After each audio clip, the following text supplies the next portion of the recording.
नमस्कार साथियों, जैसा कि आप स्क्रीन पर देख रहे हैं, पिछले वीडियो में हम लोग इसके पूर्व तक का अध्ययन कर चुके हैं। अब देखिए, ये पूछा है, एग्जाम में आया हुआ है कि national action plan on climate change कब आया था? 2008 में। जलवायु परिवर्तन पर राष्ट्रीय कार्य योजना एक्शन प्लान 2008 में एग्जाम में आया हुआ, कब पूछा गया है? शुरुआत 30 जून 8 को हुई थी, विस्तार 25 से 26 तक किया गया था। मिशन के 8 मिशन थे इसमें, ये ध्यान दीजिएगा। 8 पूछा है, इसमें से कौन नहीं था? कब आया था एक्शन प्लान, किस पर? नेशनल एक्शन क्लाइमेट चेंज पर भारत का पहला एक्शन 2008 में, और उसके तहत 8 मिशन थे। पूछा गया एग्जाम में कि इसमें से कौन नहीं था, तो ध्यान दीजिएगा। राष्ट्रीय सौर मिशन, आप देख रहे हैं सौर ऊर्जा पर कितना काम चल रहा है। उन्नत ऊर्जा दक्षता के लिए राष्ट्रीय मिशन, सतत आवास पर राष्ट्रीय मिशन, राष्ट्रीय जल मिशन, हिमालयी परिस्थिति तंत्र को बनाए रखने के लिए राष्ट्रीय मिशन, हरित भारत के लिए राष्ट्रीय मिशन, सतत कृषि के लिए राष्ट्रीय मिशन, जलवायु परिवर्तन के लिए राष्ट्रीय ज्ञान और राष्ट्रीय मिशन। कुल 8 मिशन चले थे।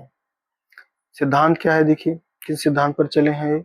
समावेशी और सतत विकास रणनीति के माध्यम से गरीबों की रक्षा करना, जलवायु परिवर्तन के प्रति संवेदनशील, राष्ट्रीय विकास और गरीबी उन्मूलन उद्देश्यों को सुनिश्चित करते हुए पारिस्थितिक स्थिरता प्राप्त करना। नंबर 3, अंतिम उपयोग मांग प्रबंधन के लिए कुशल और लागत प्रभावी रणनीतियां बनाना। 4, अनुकूलन और शमन हेतु उपयुक्त तकनीकी प्रौद्योगिकी की व्यापक और त्वरित तैनाती। सतत विकास हेतु नवीन व नवोन्मेषी बाजार विनियामक और स्वैच्छिक तंत्र का विकास करना। सिविल सोसाइटी, नागरिक समाज और एलजीयू और सार्वजनिक निजी भागीदारों द्वारा अद्वितीय संबंधों के माध्यम से क्या करना? प्रभावी क्रियान्वयन करने का लक्ष्य रखा गया है। अब देखिए, कार्बन उत्सर्जन और वर्तमान में विद्युत उत्पादन की स्थिति देखिए। अमेरिका में सबसे ज्यादा जो है, फिर रूस है, जापान है, यूरोपियन यूनियन है, चीन है और भारत है। और अगर हम विद्युत उत्पादन की बात करें, सबसे ज्यादा क्या कोयले से आज भी होता है, फिर जल विद्युत है, तेल व गैस है, पवन ऊर्जा, सौर ऊर्जा, सबसे कम क्या है? नाभिकीय ऊर्जा है। इसका अद्यतन डाटा आपको मिलेगा। अम्लीय वर्षा, एसिड रेन क्या होती है? ध्यान दिए, सामान्य जल सामान्य वर्षा जल का 20 सेंटीग्रेड पर पीएच क्या होता है? 5.6। लेकिन जब वर्षा जल का पीएच 5-6 से कम हो जाए तो उसे अम्लीय वर्षा कहते हैं। अर्थात आपको पता होगा, देखिए एक स्केल होती है 14, जो है एक स्केल जो है 0, ये होता है 7 और यहाँ पर 14, एक स्केल है 0 से 14 तक की। उसी स्केल की सहायता से हम क्या करते हैं? पीएच वैल्यू जो है मापा जाता है। और अगर 0 से 7 तक है तो क्या होगा? वह अम्लीय होगा, एसिडिक होगा। और 7 से प्लस है तो क्या होगा? बेस होगा वह। और 7 क्या है? न्यूट्रल होता है। तो कह रहे हैं कि जैसे सामान्यतः जो वर्षा का जल होता है वो अम्लीय ही होता है, उसका पीएच वैल्यू जो है 5.6 होता है। लेकिन जब उससे कम हो जाता है तो उस वर्षा को क्या बोलते हैं? अम्लीय वर्षा कहा जाता है। सबसे पहले इसको एंगस स्मिथ नामक वैज्ञानिक ने, इसको रॉबर्ट एंगस ने अम्लीय एसिड रेन शब्द का प्रयोग किया। तो वायुमंडल में अम्लों का पृथ्वी पर 2 प्रकार से निक्षेपण होता है। पहला है आर्द्र निक्षेपण, जो वर्षा, हिम और कोहरे के रूप में होता है। शुष्क निक्षेपण क्या? वायु में उड़ने वाले अम्लीय गैसों के से इसका निक्षेपण पृथ्वी पर आती है। सब देखिए, अम्लीय वर्षा के लिए कौन कौन सी जिम्मेदार है गैसें? देखिए, CO2 है, SO2 है, NO2 है। तो SO2, CO2, SO2, NO2 और N2O नाइट्रस ऑक्साइड भी है, SO2 भी है और NO2 भी में उपस्थित O2 और जल वाष्प के साथ अपक्रिया करके क्या बना लेता है? अब देखिए, पहले से क्या है? NO2 उपस्थित है, अगर ये जल से क्रिया कर लेगा तो क्या होगा? HNO4H और NO3, ये क्या बन जाएगा? इस तरीके से एसिड में, नाइट्रिक एसिड में कन्वर्ट हो जाता है। ठीक उसी तरीके से क्या है? SO2 है, SO2 है, SO2 जब ये पानी से मिलेगा H2O से तो क्या बन जाता है? H2SO4 बन जाता है। तो एसिड है, अम्ल है। इस तरीके से देखिए, इस फार्मूले से आप देख रहे हैं कि ये जो आप देख रहे हैं यहाँ पर, इस तरीके से सल्फर डाइऑक्साइड और नाइट्रिक अम्ल का निर्माण हो जाता है, जो अम्लीय वर्षा के क्या प्रमुख घटक होते हैं। अगला है सल्फर स्रोत कहाँ है? सागर है, ज्वालामुखी है, कार्बनिक अपघटन है। नाइट्रोजन के स्रोत क्या है?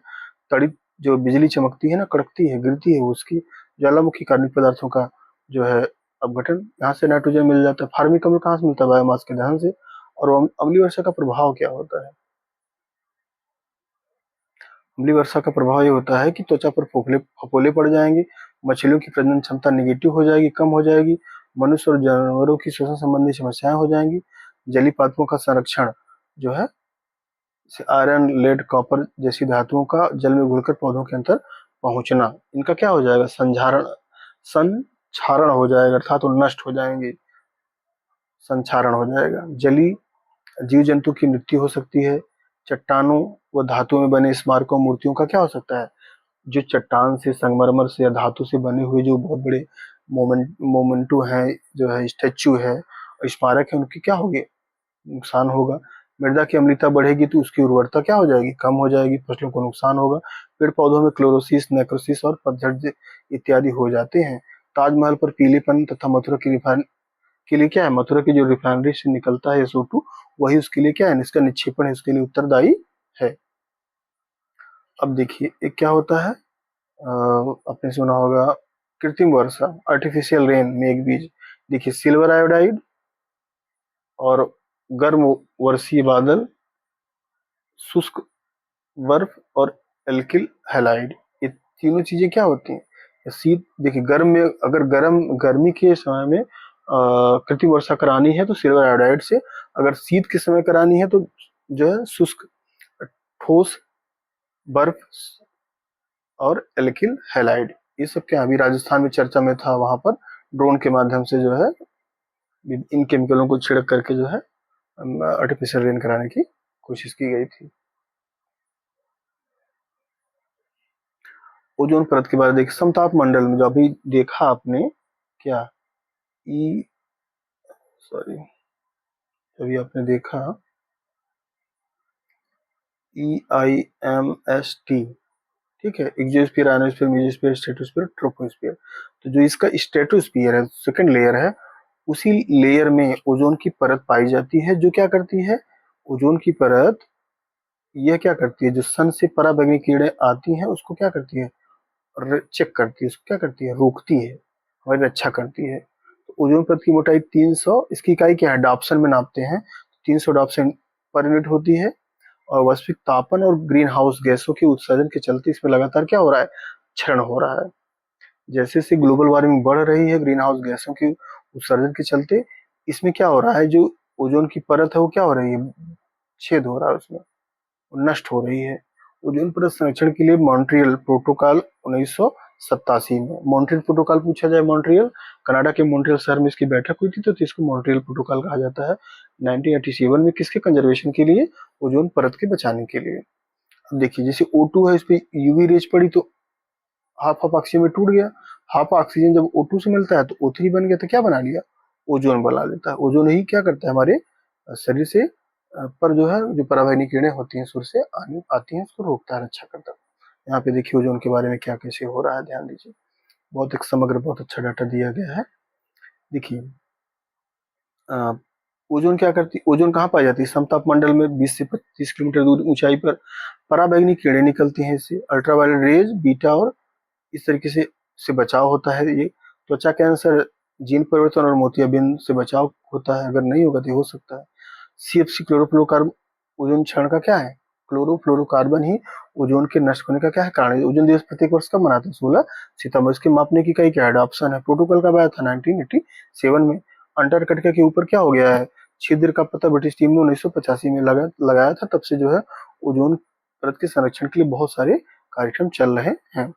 अंटार्कटिका के ऊपर होने का कारण क्या है, छिद्र का। देखिए वायुमंडल परिसंचरण प्रणाली है, जो दूसरा है समताप मंडली मेघ परिकल्पना, तीसरा है ध्रुवी वाताग्र, चौथा है क्लोरीन परिकल्पना, पांचवा है सौर कलंक का प्रभाव। इस तरीके से 5 जो है परिकल्पनाएं दी गई हैं कि इस कारण से ऐसा हुआ होगा। देखिए ये क्या है, CFCl2, सूर्य का प्रकाश पड़ा तो CFCl2 Cl में बदल गया, ClO3 में तो ClO प्लस O2 में, ClO प्लस O3 मिला तो 2ClO2 प्लस क्लोरीन अलग हो गई। इस तरीके से चीजें जो कि क्या करती हैं, ओजोन परत को नुकसान पहुंचा रही हैं। अब यहाँ पे देखिए कौन कौन से ऐसे, वियना सबसे पहले 1985 में, 87 में क्या हुआ, मॉन्ट्रियल प्रोटोकॉल है, हेलसिंकी 89 में, लंदन 89 में। जो बीमा है, वियना और मॉन्ट्रियल, कई बार पूछा है कि ओजोन क्षरण के लिए ओजोन से संबंधित कौन प्रोटोकॉल चर्चा में रहे थे? वियना और मॉन्ट्रियल 85 और 87। ओजोन परत में अब तक का सबसे बड़ा क्षेत्र अंटार्कटिका में पाया गया है। अब आज से 600 मिलियन वर्ष पहले ओजोन परत अस्तित्व में आई थी। सर्वप्रथम ओजोन परत की खोज 1913 में फ्रांस के भौतिकविदों फैब्री चार्ल्स और हेनरी बुसोन ने क्या की थी इसकी खोज जो है। अब हम लोग जो है नेक्स्ट देखेंगे प्रदूषण के बारे में। देखिए, कोई भी अवांछनीय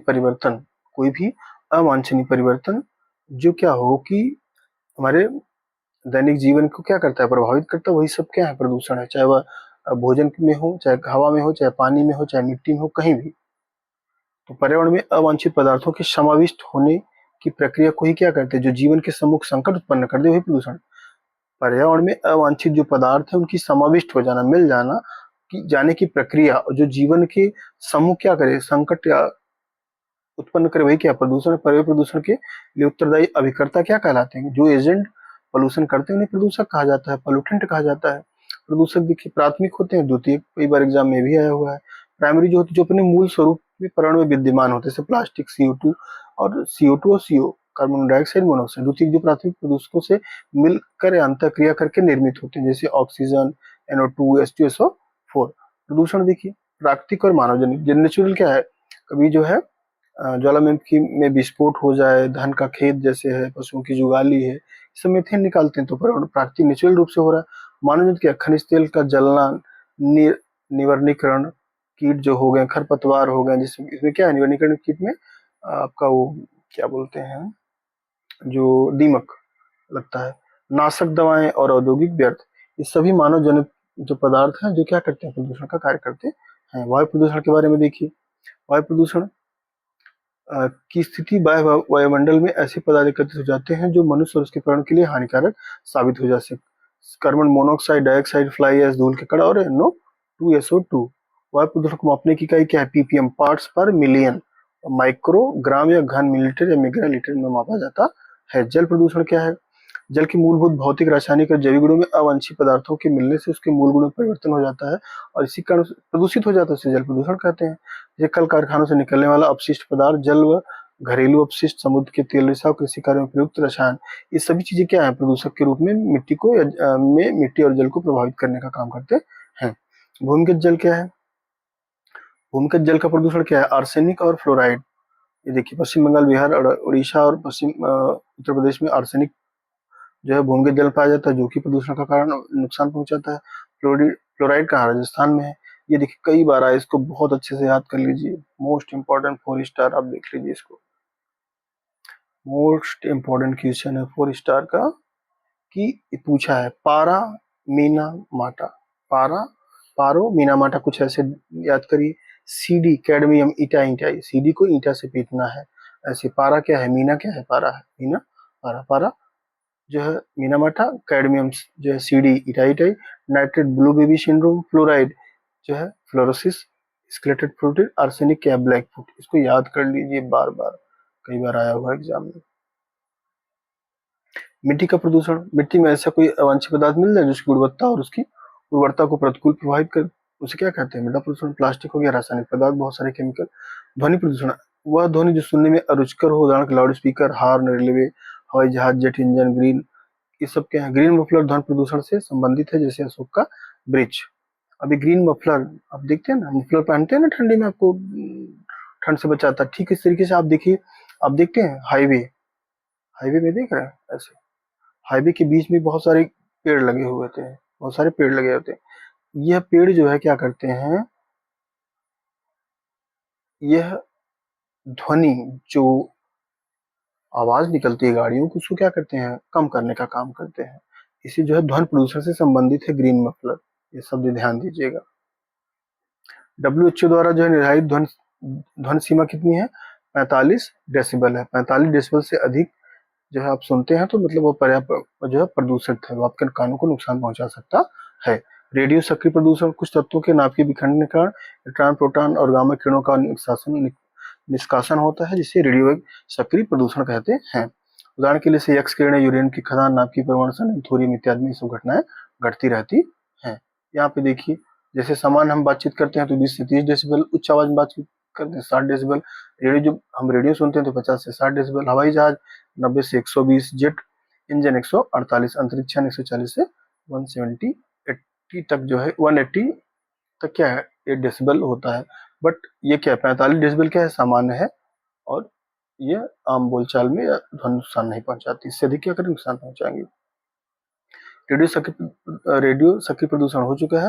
अब देखिए जो घटना है भोपाल गैस त्रासदी जो 2 दिसंबर की रात में हुआ था 1984 में भोपाल में, मिथाइल आइसोसाइनेट, कई बार एग्जाम में अब नहीं आता इस समय। चेरनोबिल परमाणु जो है आपदा 1986 यूक्रेन में हुई थी, यूरेनियम रिसाव से संबंधित, दोनों को एक बार देख लीजिए, अच्छे से याद कर लीजिए। अब देखिए प्रदूषण, उसके देखिए प्रदूषक पॉल्यूटेंट कौन से, उसका स्रोत कहाँ से, उसका इफेक्ट क्या होता है, इसके बारे में देखना है। देखिए कार्बन के यौगिक CO और CO2, कार्बन मोनोऑक्साइड डाइऑक्साइड, जीवाश्म ईंधन के दहन से मिलते हैं, मोटर गाड़ी से मिलते हैं, ये हरित ग्रीन हाउस गैस बनाते हैं और श्वसन संबंधी समस्या उत्पन्न करते हैं। सल्फर के यौगिक SO2 और H2S, ये ताप संयंत्र जो होते हैं, रिफाइनरीज होती हैं, ज्वालामुखी विस्फोट यहाँ एसिड रेन में स्वास्थ्य संबंधी समस्याएं, पौधों में क्लोरोसिस का काम करते हैं। नाइट्रोजन के जो यौगिक हैं NO2 और NO, ताप जो संयंत्र वहां से मोटर वाहन में वायुमंडलीय अभिक्रिया में एसिड रेन में पादपों की उत्पादकता में जो प्रोडक्टिविटी प्लांट की उसकी कमी कर देते हैं। आंखों फेफड़ों में क्या होता है जलन हो जाता है। जो सस्पेंडेड पार्टिकल निलंबित कण है निर्माण कार्य, भाप शक्ति संयंत्र, मोटर वाहन, इन सबसे निकलते हैं। ये दृश्यता को कम करते हैं, RBC कण में के निर्माण में बाधा उत्पन्न करते हैं, कैंसर भी उत्पन्न कर सकते हैं। हाइड्रोकार्बन बेंजीन और इथाइलिन, ये मोटर वाहन पेट्रोलियम उद्योग में से निकलते हैं, ये कैंसर का कारण है, श्वसन संबंधी विकार उत्पन्न करते हैं। समय पूर्व पत्तियों और फलों में क्या आती है, इससे पौधों की गिर जाती है। अब देखिए क्लोरोफ्लोरोकार्बन CFC रेफ्रिजरेटर के स्प्रे में यूज होता है। भूमंडलीय ऊष्मन में ग्लोबल वार्मिंग और ओजोन क्षरण के लिए CFC जिम्मेदार है। ओजोन, मोटर वाहन, श्वसन संबंधी समस्याएं, पर्ण फोलिएज को पत्तियों को नुकसान पहुंचाने का काम करते हैं। सीसा मोटर वाहन में यूज होता है। कैंसर और केंद्रीय तंत्रिका तंत्र को प्रभावित करता है। रेशे, कपास, वस्त्र उद्योग में, कालीन उद्योग में फेफड़ों पर दुष्प्रभाव डालते हैं। एस्बेस्टॉस खनन व निर्माण उद्योग से मिलता है, श्वसन संबंधी विकार, कैंसर भी उत्पन्न कर देता है। स्मॉग, धुआं, मोटर उद्योग और ऑटोमोबाइल सेक्टर में पाया जाता है। आंखों में जलन, श्वसन संबंधी समस्याएं हो जाती हैं इससे। ये तो इनको बार बार देखिएगा, बार बार रिपीट करिएगा तभी चीजें, क्योंकि इससे बहुत क्वेश्चन आते रहते हैं एनवायरमेंट से। अब क्या पर्यावरण संस्थान, कई बार इससे भी पूछा है कहाँ उसकी अवस्थिति है। देखिए भारतीय वनस्पतिक सर्वेक्षण, इंडियन बोटेनिकल सर्वे कहाँ है, कोलकाता में है। प्राणी कहाँ है, कोलकाता में है। दोनों के सर्वे कहाँ है, वनस्पतिक सर्वेक्षण भी और प्राणी विज्ञान सर्वेक्षण भी, दोनों कोलकाता में है। भारतीय वन का सर्वेक्षण कहाँ पे है, वह देहरादून में है। केंद्रीय मृदा व जल संरक्षण अनुसंधान एवं प्रशिक्षण संस्थान देहरादून। लकड़ी विज्ञान और अनुसंधान केंद्र बेंगलुरु में है। पारिस्थितिकी विज्ञान केंद्र बेंगलुरु में है। पर्यावरण शिक्षा केंद्र चेन्नई और बेंगलुरु में है। केंद्रीय प्रदूषण नियंत्रण बोर्ड नई दिल्ली। जल प्रबंधन अभियांत्रिकी संस्थान नई दिल्ली। केंद्रीय मृदा संरक्षण संस्थान नई दिल्ली। हिमालय वन अनुसंधान संस्थान शिमला। इसको बार बार जब पढ़िएगा तभी चीजें होंगी, आपको याद होंगी, ठीक है। और वन उत्पादकता केंद्र रांची। राष्ट्रीय वनस्पति विज्ञान संस्थान लखनऊ। केंद्रीय पक्षी शोध संस्थान इज्जतनगर बरेली। केंद्रीय वर्षा वन अनुसंधान संस्थान जोरहट असम। सामाजिक वानिकी और पारिस्थितिकी पुनर्स्थापना केंद्र इलाहाबाद में है, प्रयागराज में। वानिकी अनुसंधान और मानव विकास संस्थान छिंदवाड़ा। उष्णकटिबंध संस्थान, कटिबंधीय संस्थान जबलपुर। उच्च अच्छानुसंधान प्रयोगशाला गुलमर्ग। भारतीय प्राणी कल्याण संस्थान बल्लभगढ़ हरियाणा। सलीम अली पक्षी विज्ञान प्राकृतिक इतिहास केंद्र, यह कहाँ पाया है, कोयम्बटूर में, पूछा गया है, कोयम्बटूर तमिलनाडु। खनन पर्यावरण केंद्र कहाँ है, अहमदाबाद में है। देखिए सलीम अली जो है नेशनल पार्क कहाँ पे है, जम्मू कश्मीर में। सलीम अली पक्षी विहार जो है गोवा में। और सलीम अली पक्षी विज्ञान और प्राकृतिक इतिहास केंद्र कहाँ है, कोयम्बटूर में। 3 जगह प्रश्न पूछा था। उष्णकटिबंधीय वनस्पति अनुसंधान संस्थान तिरुवनंतपुरम। राष्ट्रीय पर्यावरण अभियांत्रिकी शोध संस्थान नीरी। नीरी कहाँ है, नागपुर में, कई बार आया हुआ एग्जाम में। इसके साथ साथ कई अन्य संस्थान हैं जिसको आप लोग पढ़िएगा, इनको जरूर, फिलहाल इनको तो जरूर आप देखिए। अन्य संस्थान में क्या है देखिए, राष्ट्रीय समुद्र प्रौद्योगिकी संस्थान चेन्नई। शीतोष्ण वन अनुसंधान केंद्र कहाँ पे है, जो है हिमाचल प्रदेश में है। शीतोष्ण वन अनुसंधान केंद्र हिमाचल प्रदेश, केंद्रीय शुष्क भूमि खेती अनुसंधान संस्थान हैदराबाद, राष्ट्रीय कृषि अनुसंधान प्रबंधन अकादमी हैदराबाद, उद्यान एवं वानिकी विश्वविद्यालय Solan Himachal Pradesh, central food technological research institute Mysore, केंद्रीय कृषि वानिकी अनुसंधान केंद्र कहाँ पे है? झांसी में है। राष्ट्र भारतीय चावल शोध संस्थान Cuttack Orissa, national dairy research institute Karnal में है। दलहन अनुसंधान कानपुर में है। केंद्रीय उपोष्ण बागवानी Lucknow, Indian bureau of mines Nagpur, राष्ट्रीय शर्करा संस्थान Kanpur, national sugar cane institute Kanpur में है। भारतीय मौसम विज्ञान विभाग नई दिल्ली, केंद्रीय शुष्क क्षेत्र अनुसंधान संस्थान काजरी इसको बोलते हैं जोधपुर राजस्थान में। National plant genomic research institute कहाँ है? नई दिल्ली में है। अंटार्कटिका में स्थापित शोध स्थल दक्षिण गंगोत्री, मैत्री और भारती। ये वन रिपोर्ट आपको लेटेस्ट पढ़ना है जो कि बताया जा चुका है। पर्यावरणीय आंदोलन देखिए, बहुत सारे। चिपको आंदोलन 1973 में था उत्तराखंड में, गौरा देवी द्वारा इसकी मुखिया थी, और अन्य सदस्य चंडी प्रसाद भट्ट और सुंदरलाल बहुगुणा। चिपको आंदोलन 1973। शांत घाटी साइलेंट वैली, ये काथी पूजा नामक नदी केरल में जो है हाइड्रो इलेक्ट्रिक परियोजना के विरोध में, इसका विरोध कारण सरकार ने 1980 में जो है मेनन कमेटी बनाई थी। टिहरी बांध परियोजना उत्तराखंड में, यह बांध भागीरथी नदी पर बनाया गया, भारत का सबसे ऊंचा बांध है। यह सेस्मिक जोन मतलब भूकंप वाले प्रभावित क्षेत्र में आता है, इसलिए इसका विरोध किया गया था सुंदरलाल बहुगुणा जी के द्वारा। जंगल बचाओ आंदोलन बिहार, झारखंड, उड़ीसा में सिंह भूमि में प्रत्येक साल प्राकृतिक जो साल, वन और टिक की कटाई के विरोध में, जो टिक और साल पौधे उनके। नव धान्य आंदोलन, मुखिया इसकी वंदना शिवा है। इसका मुख्य काम जैव संगठन, विविधता संरक्षण और जैविक कृषि को क्या करना, बढ़ावा देने के लिए नव धान्य आंदोलन चलाया गया था वंदना शिवा के द्वारा। 2000 में वंदना शिवा ने जन स्वराज आंदोलन चलाया जो जल के निजीकरण के विरुद्ध था, जिसकी परंपरागत जल संग्रहण प्रणाली को भी क्या प्रोत्साहित किया। एपिको आंदोलन 1983 है। एपिको आंदोलन 1983 पश्चिमी घाट की सुरक्षा के लिए चला गया। इसका उद्देश्य वनों की सुरक्षा और वृक्षों को पुनः रोपना, वन्यजीव संपत्ति की सुरक्षा करना। नर्मदा बचाओ आंदोलन मेघा पाटेकर और बाबा आमटे का था। ये नर्मदा नदी पर जो बांध के बन रहा था उसके विरोध में, जो सरदार सरोवर बांध बना है उसके विरोध में। वंदना शिवा प्राकृतिक सुरक्षा में आधुनिक दृष्टिकोण इन्होंने अपनाया। इनका मुख्य कार्य कृषि तथा भोजन की पुस्तक टुमारोज बायोडायवर्सिटी पूछा गया है।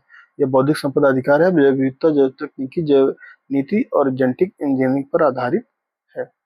अंतर्राष्ट्रीय स्तर पर पर्यावरण की सुरक्षा के लिए किए गए विभिन्न कार्यक्रम और सम्मेलन देखिए। UNEP United Nation environmental programme 1972 Nairobi में चला गया। इसके अंदर सरकारी और सरकारी निजी क्षेत्र और सिविल सोसाइटी आती। UNESCO United Nation educational, scientific and cultural organisation है यूनेस्को। इसका स्थापना शांति और सुरक्षा के लिए किया है। इसका मुख्यालय कहाँ है? पेरिस में। कई बार आया हुआ है। यूनेस्को कहाँ है? UNESCO Paris. WWF world wild life fund के बारे में है। ये ग्लैड स्विट्जरलैंड में है। जॉइंट फंड इसका शुभंकर है। रामसर सम्मेलन 2 फरवरी 1971 को हुआ था ईरान के रामसर शहर में। उसी पे स्टॉकहोम सम्मेलन किसके लिए? वेटलैंड के लिए, आर्द्र भूमि के संरक्षण के लिए सम्मेलन था स्टॉकहोम सम्मेलन। यह 1972 में स्टॉकहोम में हुआ था। इसका उद्देश्य पर्यावरणीय सुरक्षा के बारे में। तो स्टॉकहोम सम्मेलन में ही निर्णय लिया गया था कि 5 जून को विश्व पर्यावरण दिवस मनाया जाएगा। UNCED united nation conference on environment and development 1992 में रियो डी जेनेरियो ब्राजील। इसके अंतर्गत अंतर्राष्ट्रीय पर्यावरण सीधे UNFCCC United nation framework convention on climate change लाया गया। इसके द्वारा अंतर्राष्ट्रीय जो पर्यावरण संधि लाई गई वह क्या थी? UNFCCC। पृथ्वी सम्मेलन में एजेंडा 21 लाया गया।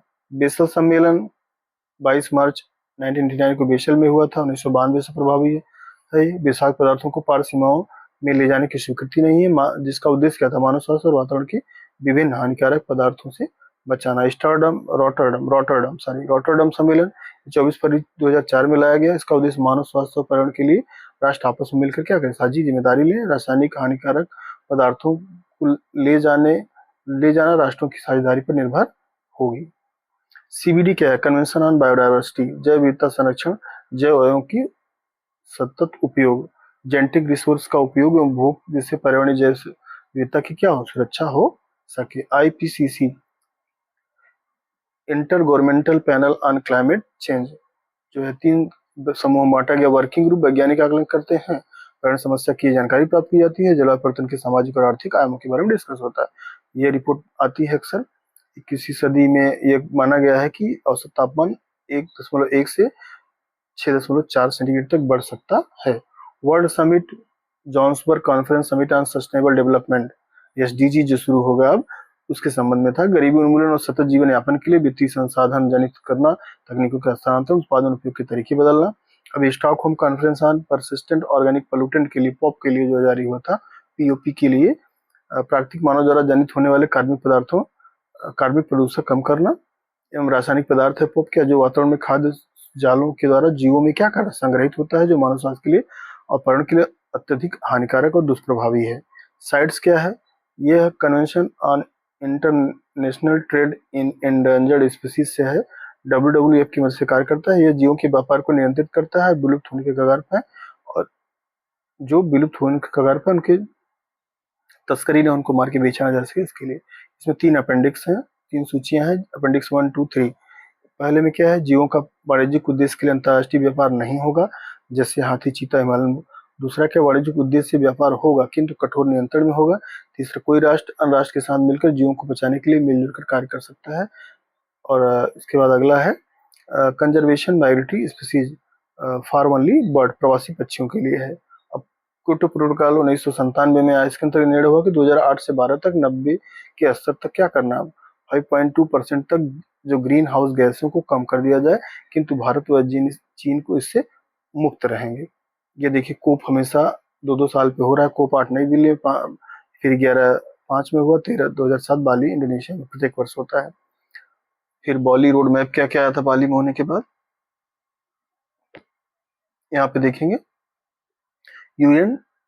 यूएनएफसीसी के अंतर्गत, यूएनएफसीसी के तहत राष्ट्रों को एनेक्सर 1 और नॉन एनेक्सर में रखा गया है। एनेक्सर में विकसित राष्ट्र है और नॉन एनेक्सर में विकासशील राष्ट्र, भारत, चीन इत्यादि। इस रोड मैप के तहत 3 प्रावधान किए गए हैं।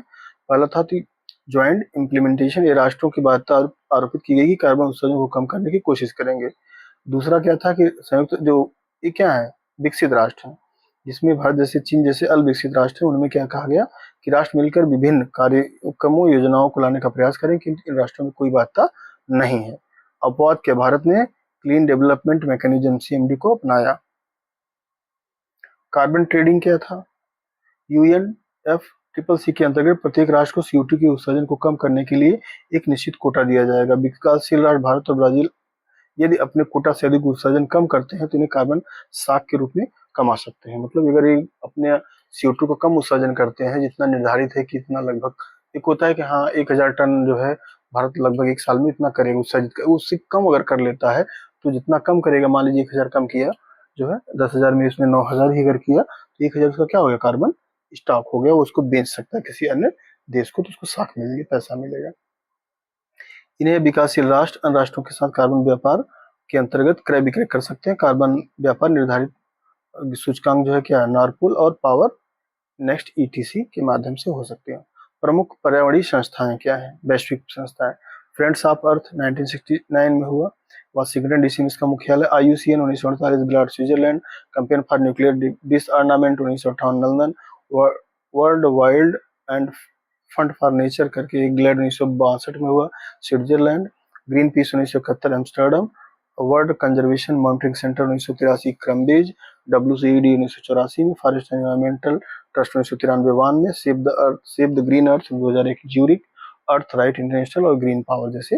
अब देखिए, विभिन्न घास के मैदान क्वेश्चन आए हुए हैं, बहुत सारे घास के मैदान है। देखिए, कंपास क्या है, कंपास जो पाया जाता है ब्राजील में है।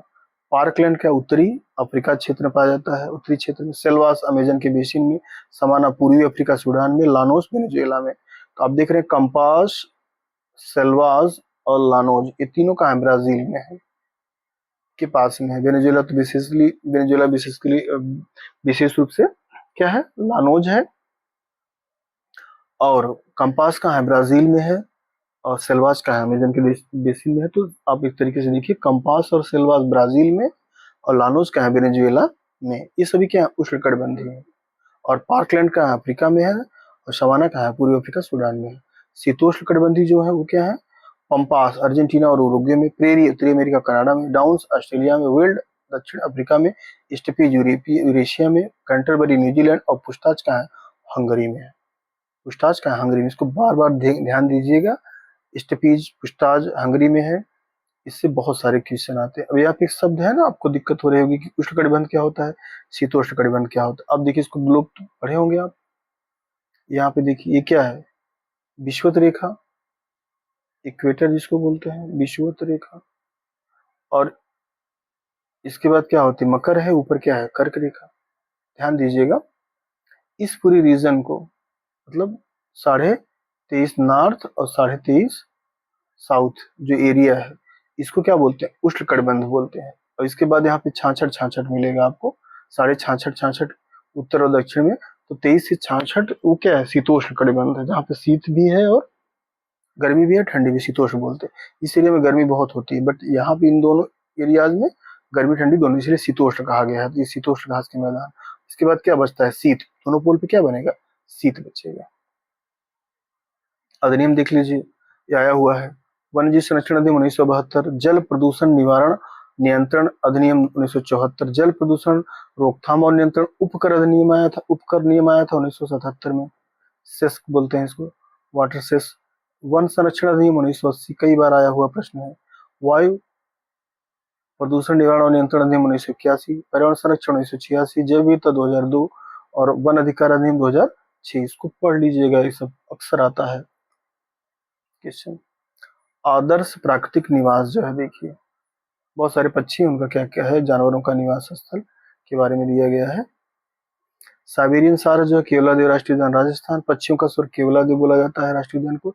एशियाई शेरों का घर गिर में है, एशियाई बबर शेर गिर में इनका घर बोला जाता है। हिम तेंदुआ पिन घाटी हिमाचल प्रदेश, हिम भालू पिन घाटी हिमाचल प्रदेश। और सिंह पुच्छ बंदर कुद्रेमुख राष्ट्रीय उद्यान कर्नाटक, दुर्लभ सफेद बाघ नंदन कानन, होंगुल मृग दाचीग्राम राष्ट्रीय उद्यान जम्मू कश्मीर, कस्तूरी मृग बद्रीनाथ अभ्यारण्य उत्तराखंड, ऑलिव रेडले कछुआ भितरकनिका उड़ीसा, एक सिंह वाले गैंडा जो है काजीरंगा में उद्यान में पाया जाता है। और सयांग हिरन केबुल लमजाओ में, जंगली गधों का अभ्यारण्य गुजरात में है। लवण जल मगर भितरकनिका, महान भारतीय सारंग मरुस्थली राष्ट्रीय उद्यान राजस्थान, चिंकारा मरुस्थली राष्ट्रीय उद्यान राजस्थान, नीलगिरी मेघ बकरियां इराविकुलम राष्ट्रीय पार्क केरल में, हुगुल गिब्बन उत्तर भारत असम में है। और पालिकन और समुद्री पक्षी केलामेरू पक्षी अभ्यारण्य आंध्र प्रदेश में। कुछ विशेष जो है जीव जो विभिन्न जैव नेशनल पार्क और वन्य जीव अभ्यारण्य में जो है पाए जाते हैं, उनके बारे में था। वन जीव संरक्षण की परियोजनाएं देखिए, इससे भी प्रश्न आया हुआ है। बाघ परियोजना 1973 की, हाथी 1992 में की, गैंडा 87 में, हांगुल 70 में, धामिन 77 में, घड़ियाल 75 में, गिर 18 में, गिद्ध संरक्षण 2006, कस्तूरी मृग 1970, कछुआ 175, हिम तेंदुआ 2009, रेड पांडा 1996 में। ध्यान दीजिए कहाँ कहाँ शुरू किया गया।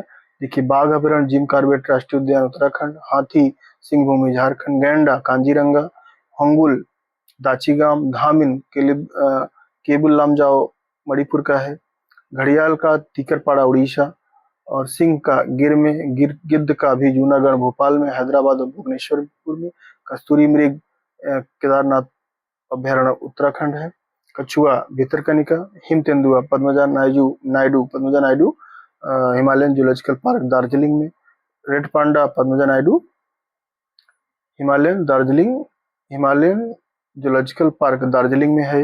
पशु विविधता और गंभीर संकटग्रस्त प्रजातियां जो है, देखिए जो पशु है पिग्मी हॉट असम पाया जाता है, ये एकदम खतरे में निशान पे है, कभी भी समाप्त हो सकता है। अंडमानी श्वेत दंत छछूंदर और कांटेदार छछूंदर अंडमान निकोबार द्वीप में, विशेष संरक्षण की ये संकटग्रस्त है, बहुत गंभीर है। गंभीर संकटग्रस्त पक्षी क्या है, ग्रेट इंडियन बस्टर्ड जो पश्चिम भारत में पाई जाती है, श्वेत उदर बगुला बांग्लादेश बर्मा नेपाल, ये भी साइबेरियन सारस प्रवासी पक्षी है, यूराल और उप नदी क्षेत्र का यहाँ पे आप आता है। लाल सिरगिद्ध भारत के उत्तरी क्षेत्र में पाया जाता है। गुलाबी सिरबत्तख गंगा मैदान बांग्लादेश यहाँ पर है। गंभीर संकटग्रस्त जो सरीसृप है, देखिए सरीसृप जो रेंग के चलते हैं, उत्तरी नदी कछुआ जो है बंगाल, उड़ीसा इन सब में पाई जाती है। घड़ियाल गंगा की सहायक नदियों में, चंबल और बांग्लादेश उड़ीसा में भी है। हॉक्स हॉक्सविल कछुआ जो है निकोबार, अंडमान निकोबार तमिलनाडु उड़ीसा में है। सिस्पारो गेको सिस्पारा नीलगिरी में है। गंभीर संकट मछलियों के बारे में दिया है, कर्कच मत्स्य और पांडिचेरी शार्क।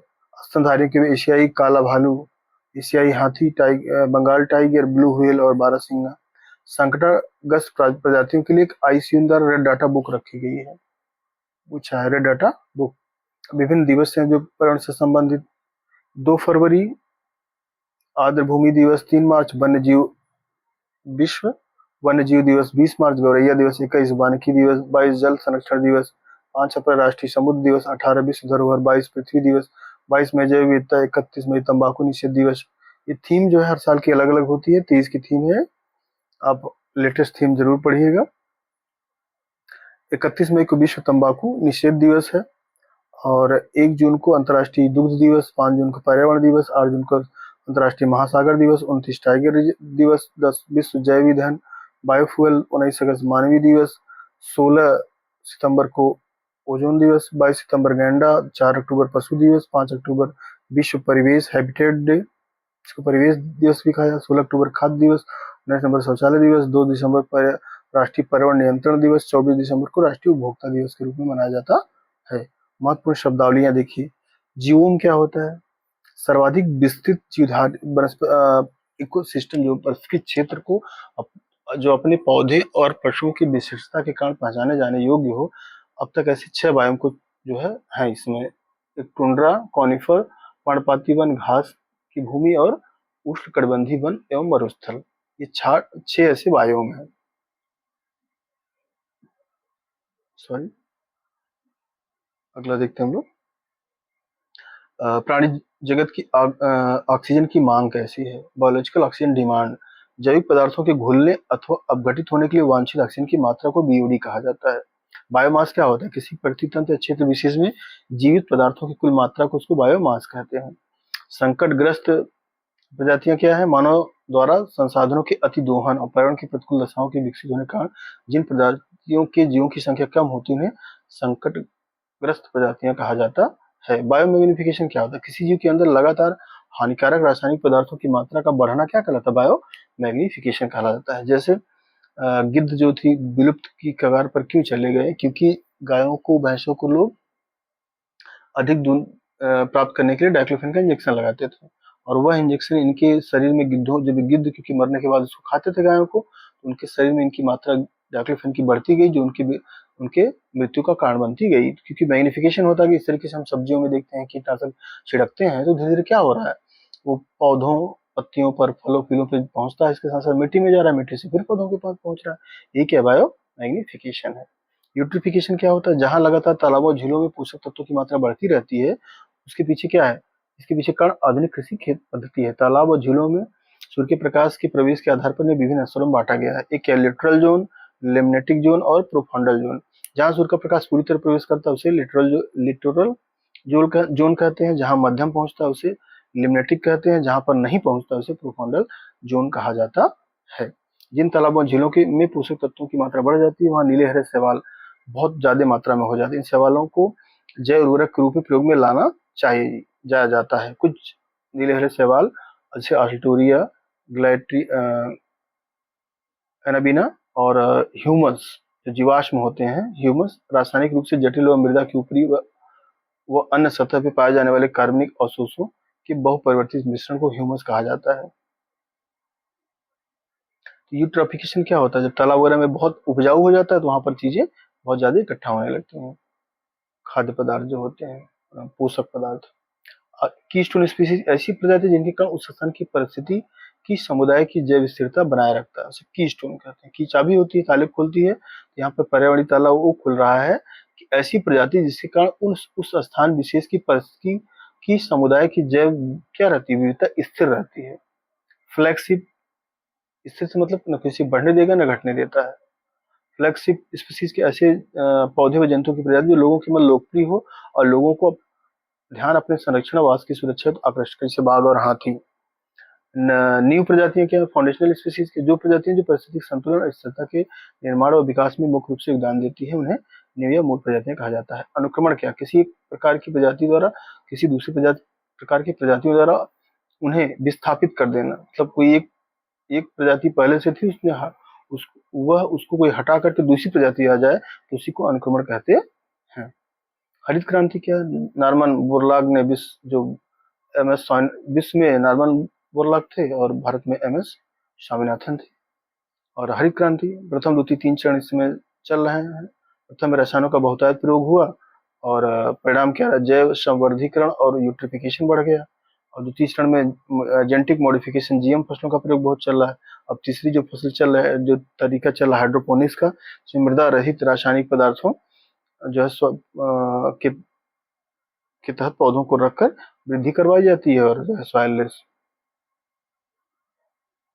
प्लांट ऐसे बिना मिट्टी के उग रहे हैं और अच्छा खासा जो है चीजें चल रही है, लेकिन बहुत कॉस्टली होता है। MS स्वामीनाथन के बारे में, इनका पूरा नाम है मनोकोम्बु संबाशिवन स्वामीनाथन। ये 7 अगस्त 1925 को कुंभकोणम तमिलनाडु पैदा हुए थे। 28 सितंबर 2023 को उनकी मृत्यु हो गई थी चेन्नई में। पद्मश्री, पद्म विभूषण, पद्म भूषण और पद्म विभूषण तीनों पुरस्कार मिले हुए हैं। भारत रत्न भी मिल गया इनको। और भारतीय कृषि पुनर्जागरण के नेता हैं, भारतीय हरित क्रांति के जनक हैं, भारतीय हरित क्रांति के अगुआ कहा जाता है। इनको पद्मश्री, पद्म विभूषण और पद्म विभूषण और भारत रत्न पुरस्कार तीनों मिल चुका है। अब ग्लोबल डीमिंग एक है, थोड़ा सा नहीं सही है, हम लोग चलते हैं आगे। प्रवाल के बारे में दिया है, प्रवाल हमेशा समूह मिलते हैं, इन्हें कोरल पाली भी कहा जाता है।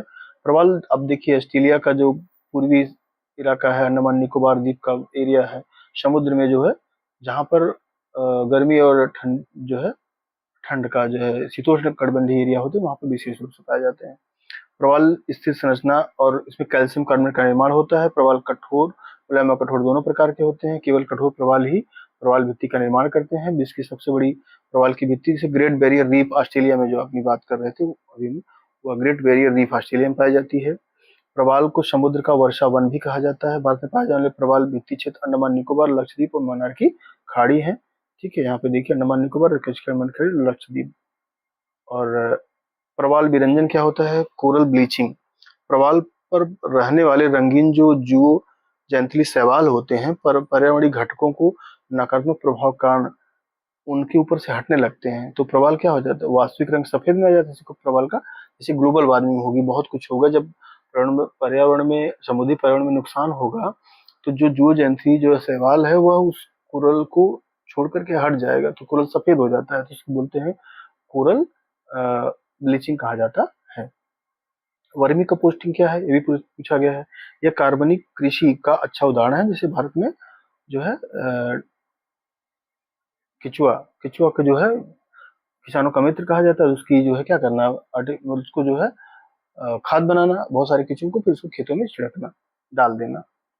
इसके बाद क्या, बायो रीमेडिएशन क्या होता है, प्राकृतिक मृदा व जल का उपचार करके पशु पौधों के सूक्ष्म अवयवों का उपयोग किया जाना है। फिर पर्माकल्चर देखिए, बहुत इंपॉर्टेंट क्वेश्चन है, प्रकृति में इंटरव्यू में भी पूछा गया था हमसे, PCS के 2017 के इंटरव्यू में। पर्माकल्चर नहीं, उसमें था एसीएफ 2017 के इंटरव्यू में। पर्माकल्चर प्रकृति में उपयोग में लाई जाने वाली सारी आवश्यकताएं, इसमें द्वारा विभिन्न प्रकार से किसी पारिस्थितिक तंत्र को मदद मिलती है, किंतु इसका किसी भी तरह का दुष्प्रभाव पर्यावरण, मतलब जो भी पर्यावरण में पाई जाती है चीजें, उनका आप उपयोग करिए। कोई ऐसी चीजों का उपयोग हम नहीं करेंगे जो कि क्या हो, किसी भी तरह से पर्यावरण पर दुष्प्रभाव डाले, ऐसी खेती को हम पर्मा कल्चर कहा जाता है। जीनोबायोटिक्स क्या है, प्रकृति में पाए जाने वाले प्राकृतिक स्रोतों में जब व्यक्ति किसी ऐसे संश्लेषित पदार्थ का निर्माण करता है जो मानव स्वास्थ्य तथा पर्यावरण के लिए हानिकारक होता है, इसे जीनोबायोटिक्स कहते हैं। जैसे प्लास्टिक, रासायनिक कीटनाशक। पर्यावरणीय प्रभाव का आकलन, मानव द्वारा पर्यावरणीय संसाधनों का उपयोग एवं दोहन से तथा कुछ संबंधित नीतियों से पर्यावरण पर पड़ने वाले संभावित सकारात्मक और नकारात्मक प्रभावों का मूल्यांकन ही पर्यावरणीय प्रभाव आकलन कहलाता है। भारत की शुरुआत 1976-77 से में नदी घाटी परियोजना से शुरू हुई थी। समन्वित प्रबंधन प्रणाली, यह कृषि की प्रणाली है, पद्धति है, जहां पर सारी विधियों को एक साथ लेकर प्रयोग किया जाता है तथा रासायनिक उपयोग को कम से कम करने की कोशिश की जाती है। सतत विकास, सस्टेनेबल डेवलपमेंट बहुत चर्चा में रहा है। ऐसा विकास जिसमें भविष्य की पीढ़ियों के संबंध में दीर्घकालीन आर्थिक, सामाजिक और पर्यावरणीय लाभ संभव, अर्थात हम इस प्राकृतिक संसाधनों को इस प्रकार से दोहन करेंगे कि हमारी आने वाली पीढ़ियों के लिए भी वो बचे रहें उसी को क्या बोलते हैं, सस्टेनेबल डेवलपमेंट कहा जाता है। कार्बन फुटप्रिंट क्या है, प्रत्यक्ष अप्रत्यक्ष रूप से मानव द्वारा जनित जो ग्रीन हाउस गैसों के मापन की प्रणाली है, इसके अंतर्गत कार्बन उत्सर्जन की दर को मापा जाता है। कार्बन अधिग्रहण क्या होता है, मनुष्यों द्वारा जनित CO2 को वातावरण से कम करना कार्बन का अधिग्रहण कहलाता है। एनजीटी के बारे में देखिए, कई बार पूछा गया है।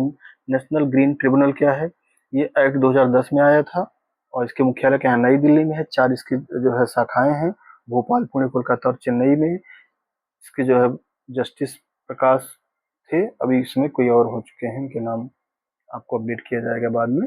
एनजीटी की अब तक के अध्यक्ष जो रहे हैं, तीसरे नंबर, चौथे नंबर पे भी दूसरे आगे आ चुके हैं कोई और। विशेष एनजीटी की स्थापना करने वाला क्या है, तीसरा देश है। ऑस्ट्रेलिया, न्यूजीलैंड के बाद भारत तीसरा ऐसा देश है जिसने एनजीटी की स्थापना की थी, नेशनल ग्रीन ट्रिब्यूनल की। इस तरीके से मित्रों, यह एक कुछ सूक्ष्म आपको सामान्य रूप से पर्यावरण के बारे में जो है, फिर डिटेल वीडियो और भी पड़ेगा और अच्छे से इसके संबंध में, पर्यावरण के संबंध में। अब इसी से संबंधित जितना एमसीक्यू होगा आपको अगली वीडियो में मिलेगा। तो आप सभी पार्ट 4 पार्ट पढ़ चुके हैं, पार्ट 1, 2, 3, 4 डाले जा चुके हैं, 5वां पार्ट जो है यह है। इस तरीके से पूरा पर्यावरण खत्म हो चुका है। कोई भी एग्जाम दे रहे हैं लोक सेवा आयोग के या कोई और भी एग्जाम दे रहे हो तो आप जरूर इसको पढ़िए। पर्यावरण से हमेशा क्वेश्चन आते रहते हैं, 2-4 क्वेश्चन आपको जरूर मिलेगा। इसको बार बार पढ़िए, नहीं समझ में आ रहा हो कमेंट करिएगा, तो आपको और भी वीडियो बनाकर अपने सर से समझाने की कोशिश होगी, नहीं तो कभी लाइव क्लास में आकर के समझाएंगे इसको हम। आप लोग इसको बार बार पढ़िए, दोहराइए। जितने नेशनल पार्क हैं, जितने बायो रिजर्व्स हैं, जो भी चीजें आपको बार बार पढ़िए, जो अधिनियम एक्ट्स हैं, जो विभिन्न योजनाएं चली हैं, उन सबको आप लोग अच्छे से याद करिए। तो बहुत बहुत धन्यवाद आप सभी का।